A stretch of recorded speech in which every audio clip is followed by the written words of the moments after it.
terve! Olen Aki Kenttämaa, torniolainen palomies, ja tässä on minun ihana perhe. Meidän tanssivat lapsukaset Iida ja Topi, ja sitten tuo rouvakin näköjään on päässyt tuonne pyöritykseen.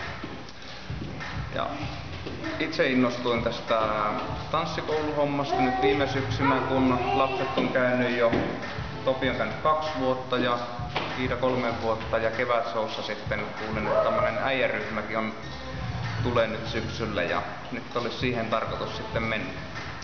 Ja lähinnä sen vuoksi ajattelin nyt, että olisi hyvä lähteä, kun punktihommaa tulee tehtyä ja venyttelyt aina jää vähän huonoksi, niin saisi vähän semmoista liikkuvuutta ja sitten semmoista ryhmässä tekemistä siinä on aina mukava olla. Ja sain houkuteltua yhden toisenkin palomiehen tänne kaveriksi mulle, niin sitten on vähän kaveriseuraakin siinä. Ja rouvakin tuossa suunnitteli, että hänkin voisi syksyllä aloittaa sitten tämän saman harrastuksen, kun kaikki muukin meitä on jo, ja sittenhän meillä on syksyllä koko perhe täällä mukana.